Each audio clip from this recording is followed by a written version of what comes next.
सब कुछ था मेरे पास, शायद ही किसी को इतनी शोहरत मिले, पैसा मेरे पास था। मेरी तरह का आदमी पॉलिटिक्स में आया क्यों? जो तनख्वाह मिलती है उससे मेरे घर के खर्चे पूरे नहीं होते।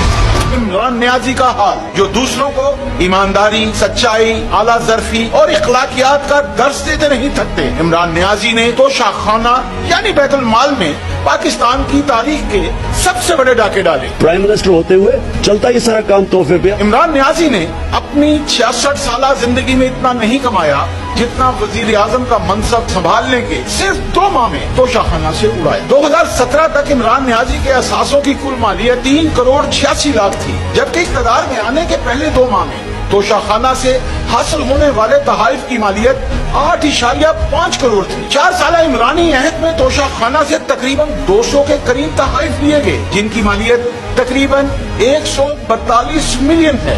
इंतहाई दिलचस्प बात है कि इमरान नियाजी ने 10 करोड़ से जायद मालियत के तहाइफ 20% अदायगी पर हासिल किए। ये कारोबार नहीं था, ये वजीर आजम की कुर्सी है, स्टेट गिफ्ट से जो आपने रिटेन कर दिए, 4 गुना 5 गुना कीमतों पे बेचे।